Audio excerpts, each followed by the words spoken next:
Hi all, ஊருக்கு வந்திருந்தோம். இங்கே வந்து நம்ம தோட்டத்தில் நிறைய மரம் செடிகள்லாம் இருந்துச்சு. ஃபஸ்ட்டு வந்து நாங்கள் பப்பாளி தான் வந்து பறித்தோம். இந்த நிறைய மரம் இருக்குது, அதில் வந்து 2 பப்பாளி பறிச்சிட்டோம். அப்புறம் வந்து சுண்டைக்காய் கொஞ்சம் பறித்தோம். மணத்தக்காளி கீரை வந்து ரொம்ப ஃப்ரெஷ்ஷாக இருந்தது, அது கொஞ்சம் எடுத்தோம். இந்த மாங்காய் மரம் வந்து வச்சு 4 மாதம் தான் ஆகுது. அதுக்குள்ளே வந்து 4 காய் வந்துச்சு. காய் எல்லாமே நல்லா சூப்பராக வந்து வந்திருந்தது. இது வந்து பார்க்க நம்ம ஹைட்டு தான் இருக்குது, ஆனால் அதுக்குள்ளே 4 காய் வச்சுருக்கு. அப்புறம் இந்த கத்திரிக்காய் செடி, பீர்க்கங்காய் செடிலாம் வச்சுருந்தாங்க. பீர்க்கங்காய் வந்து கொஞ்சம் பிஞ்சாக தான் இருந்தது. அப்புறம் மருதாணி செடி, டிசம்பர் பூ, இந்த தண்டுக்கீரை, அப்புறம் வந்து இந்த தக்காளிலாம் நிறைய இருந்துச்சு. அப்புறம் இந்த பன்னீர் ரோஸோட ஃப்ராக்ரன்ஸ் வந்து ரொம்ப சூப்பராக இருந்துச்சு. அப்புறம் செம்பருத்தி, இந்த மாதிரி நிறைய செடி வச்சுருந்தாங்க. இங்கே இன்னொரு தோட்டத்தில் வந்து தக்காளி செடி, மிளகா செடிலாம் வச்சுருந்தாங்க. இந்த மிளகா வந்து சூப்பராக வளர்ந்துருந்தது.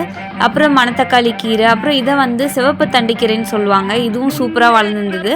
இங்கே வந்து கொத்தவரக்காய், வெண்டைக்காய், அந்த மாதிரி நிறைய செடி வச்சுருந்தாங்க. கொத்தவரக்காய் பாருங்கள் லைட்டாக வளர்ந்துருந்தது. அப்புறம் நாங்கள் மணத்தக்காளியோட விதைலாம் எடுத்தோம். அப்புறம் இந்த வெண்டைக்காய் வந்து நல்லா முத்திருந்தது, அது கொஞ்சம் பறித்தோம். இந்த கொத்தவரக்காய் தான் வந்து நிறைய வச்சுருந்தது. ஸோ அதெல்லாம் வந்து கொஞ்சம் கொஞ்சமாக வந்து பறிச்சுட்டு இருந்தோம்.